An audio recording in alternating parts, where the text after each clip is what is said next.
Salut à tous, c'est Jacob Caro. Ça fait un moment que je m'intéresse aux embarcations légères, type ossature bois et recouverte d'une bâche.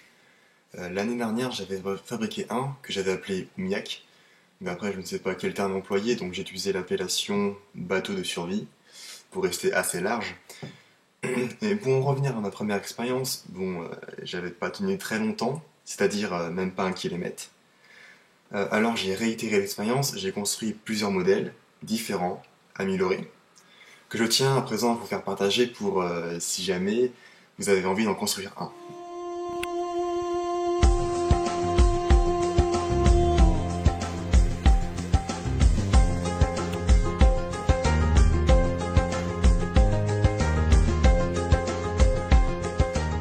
Donc ici, ce sera une vidéo explicative. Explicative pourquoi? Parce que ça alternera entre les dessins théoriques et les expériences pratiques. Alors je commencerai par une embarcation légère, facile à faire, type kayak, et je terminerai par un autre modèle plus complet, c'est-à-dire un genre de canoë. Donc voilà. Merci. Donc d'abord, j'ai commencé par le plus facile, par le kayak de survie, dit de survie. Donc ce qu'il va vous falloir, c'est déjà le bois. Donc il faut le mieux aussi du sol. Du sol. Pourquoi? Parce que vous allez faire des cercles concentriques en bois de sol. Vous allez ficeler sur un bout. Voilà. Un beau cercle parfaitement rond. Diamètre, je sais pas, je dirais environ 50 cm, grosso modo. Après, je sais pas précisément, à vous de voir. Vous allez faire plusieurs cercles. Donc un gros de 50 cm de diamètre, et ensuite plusieurs petits en concentrique. C'est-à-dire, vous avez un gros, un autre, plus petit, et de plus en plus petit. Voilà, c'est ça environ. Pourquoi les cercles concentriques, comme ceci? Je vais faire un dessin de profil. Parce que quand je vais construire mon canoë,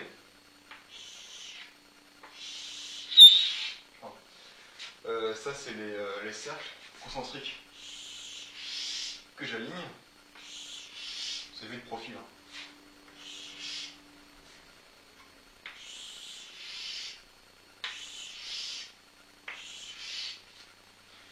Ça c'est mes cercles de sol que j'ai ligaturés. Et la ficelle type sisal, c'est le mieux. Ensuite, quand c'est comme ça, je vais prendre d'autres branches, de longues branches qui font... après ça dépendra un peu de vos bâches que vous avez pris. Mais un bon kayak c'est 3-4 mètres de long. Ouais, au moins ça. Ensuite vous allez prendre dans vos branches, du coup qui vont être de longueur 3-4 mètres, longueur que vous désirez. Vous allez les fixer aux anneaux. Plusieurs branches. Il vous en faudra plus d'une dizaine en tout cas, pour que ce soit au moins solide, que la structure soit portante. Donc ici, et là, vous allez les fixer, les ficeler avec des ficelles. Nous allons faire tout autour du cercle.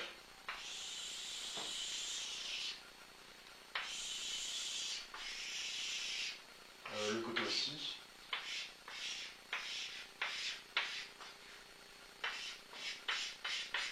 Enfin bref. Du coup, vous allez avoir une structure comme ça, un peu une forme de botte de paille ou ce que vous voudrez. Enfin bref, c'est pas important. Un petit aperçu de ce que ça donne en vrai. Celui-là, je l'ai fait très vite fait en même pas 3 heures. Quand ça c'est fait, tout est ficelé, parce que chaque point est ficelé, bien sûr, pour que ça tienne.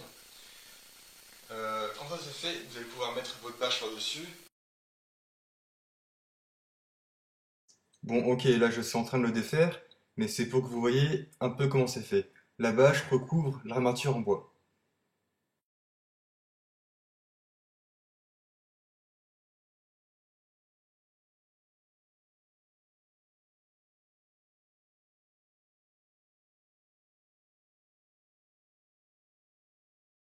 Et vous vous asseyez le milieu par ici, assis dans le canoë, les jambes allongées là, ou en tailleur.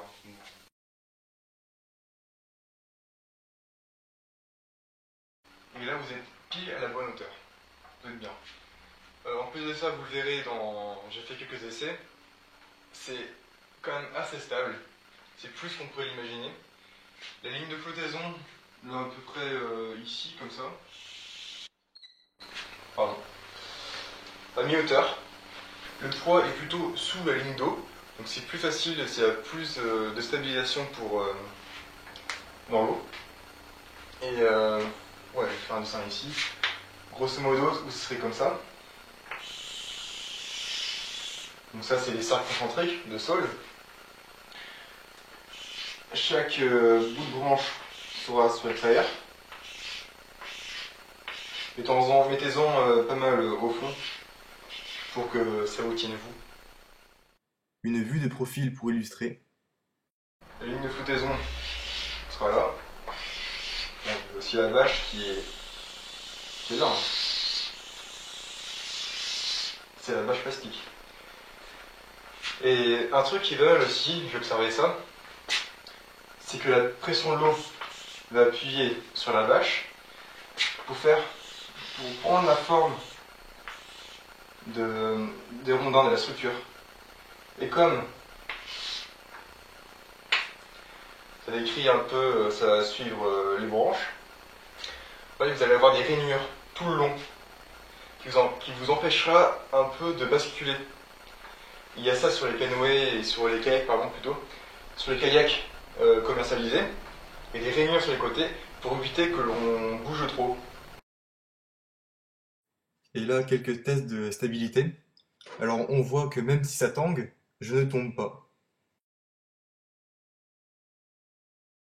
Quand on a une embarcation qui est plutôt ronde, on dit ça tend plus à rouler des deux côtés. Et là, comme on a des fixations autour, des rainures tout le long, ça empêche. Et c'est plutôt stable. C'est une des principales réalisations qui était les plus stables.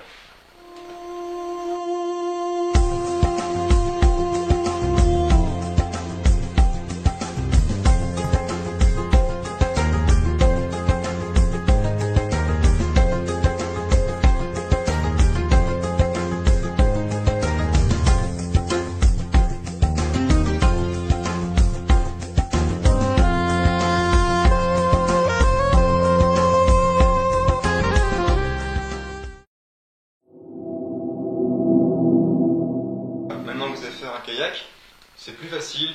Je vous conseille de faire commencer par ça. Il y a plus des réussites, c'est plus stable, c'est beaucoup moins long à faire et c'est tout aussi bien, ça flotte.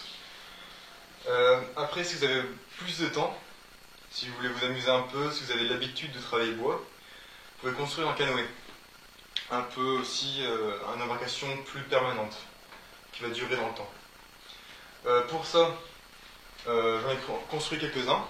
Donc je vais vous montrer un peu les étapes de fabrication, comment moi je procède. Alors au début, il va falloir trouver des branches, bien les écorcer, etc. Mais plutôt des branches du noisetier. Noisetier c'est bien, c'est souple, ou saule si vous avez. Mais noisetier, je préfère pour la forme. Enfin, comme vous voudrez. Vous ferez ça en fonction de vos dispositions, de ce que vous disposerez. Alors je commence avec un bois. Un noisetier avec une fourche. Puis une belle fourche. Ensuite, de l'autre côté, je mets aussi une autre fourche de noisetier.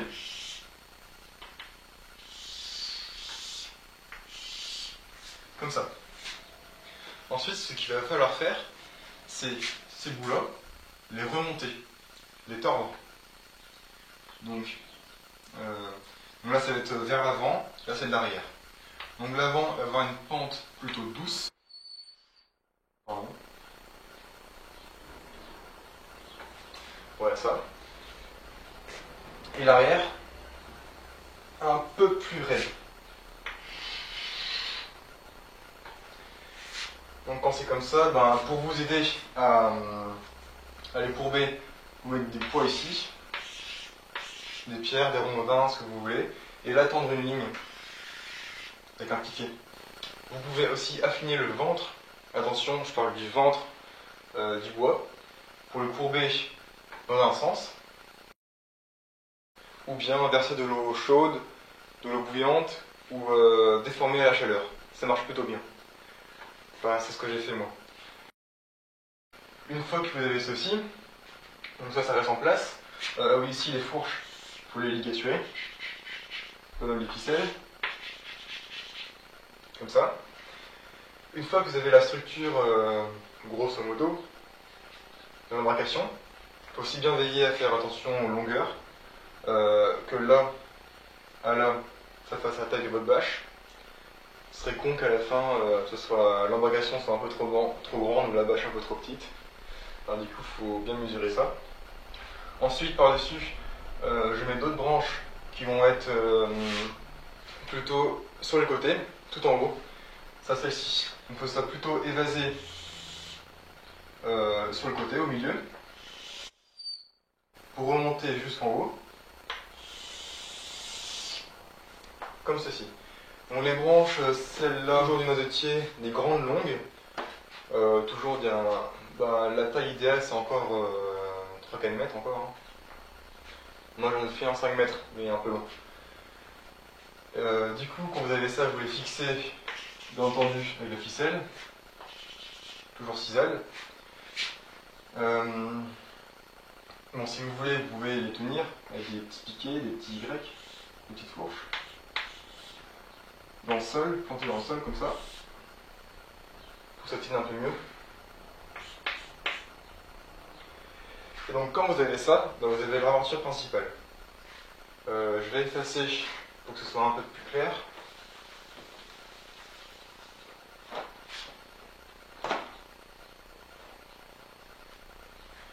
Donc les dessins c'est environ ça.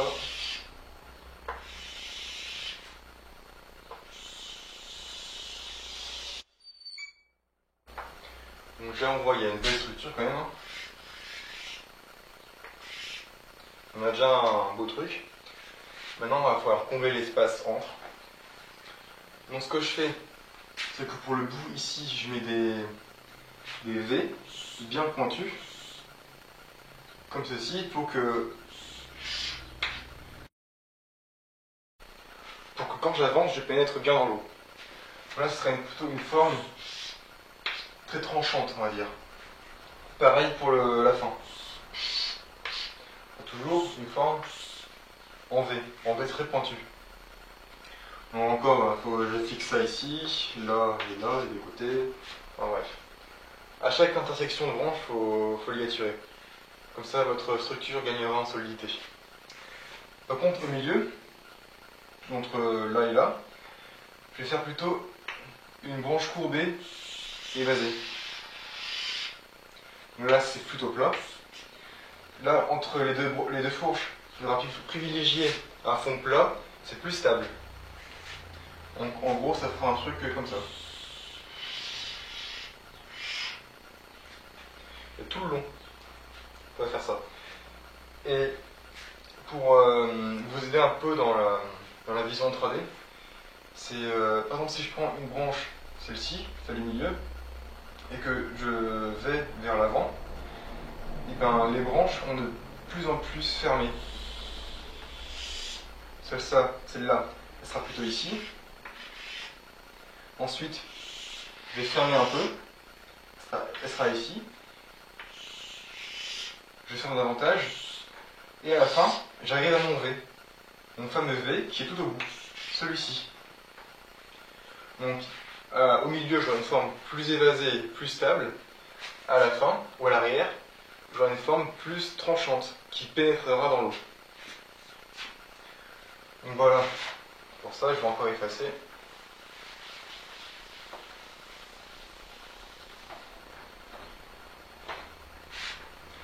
Donc, je reprends le dessin. C'est ça. Quand vous avez mis, justement je vais le faire, les traverses, bon je fais que d'un côté parce que si je fais l'autre côté ce sera un peu brouillon. Chaque espace entre les... Bon, je sais pas comment ça s'appelle, on va appeler... on va comparer ça à un squelette humain, on va dire que ce sera les côtes, qu'en dessous ce sera la colonne vertébrale, on va dire ça pour simplifier. Une fois que toutes les côtes ont été mises, l'espace entre eux ce sera 10-15 cm, c'est bien. Une fois que ça c'est mis, les côtes seront à l'intérieur du bateau. On va mettre sur l'extérieur cette fois d'autres branches longues, comme ça, tout le long. Et chaque carré à l'intérieur là doit faire maximum 10 cm de côté. Pour non plus qu'il n'y ait pas trop de pression sur les bois, ça s'écarte pas. Enfin 10 cm pour moi c'est un bon truc. Et une fois qu'on aura mis ces bouts de branches là, ces bouts de bois là, on va faire pareil de l'autre côté aussi. Bon je vais pas dessiner hein, mais il faut le faire aussi de l'autre côté, bien entendu. On aura tout fixé, chaque branche. Il faudra faire le fond, le bas du canoë. Donc ça, il faut mettre un peu plus de branches que sur les côtés, parce que c'est là que vous allez mettre vos pieds, vous allez vous asseoir, vous mettre à genoux. Donc on veut quelque chose qui tienne, qui soit solide. Pas trop non plus, mais il faut que vous puissiez au moins vous mettre debout sans problème. Voilà. Donc ça c'est pour les étapes de fabrication, le point de vue théorique. Maintenant on va passer à quelques photos et utilisation.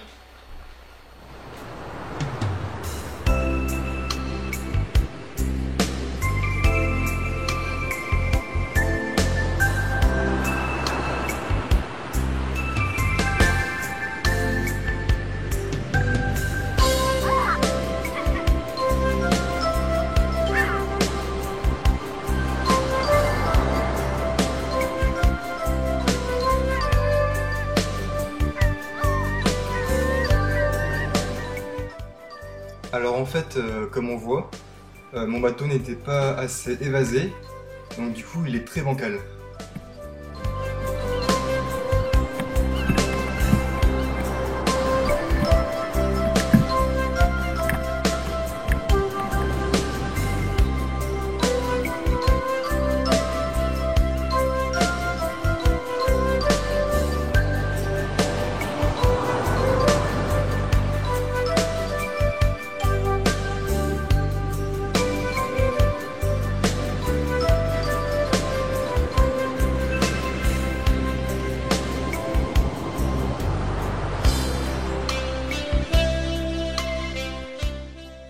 Le plus dur, c'est d'y monter. Petite précision aussi, la bâche que j'utilise, c'est une classique Brico Dépôt, une bâche bleue. Et là en fait je l'ai doublée. J'ai utilisé plusieurs bâches et une simple bâche comme celle-ci, relativement fine, mais doublée, ça tient très bien. Juste attention de ne pas rayer contre les rochers qui sont en bas. C'est pour ça que quand on va dans le canoë, il faut faire très attention. Et pour la bâche, autrement, faites simple. Parce que de toute façon, vous n'allez pas pagayer pendant 2-3 heures. Une demi-heure, 1 heure, c'est déjà pas mal.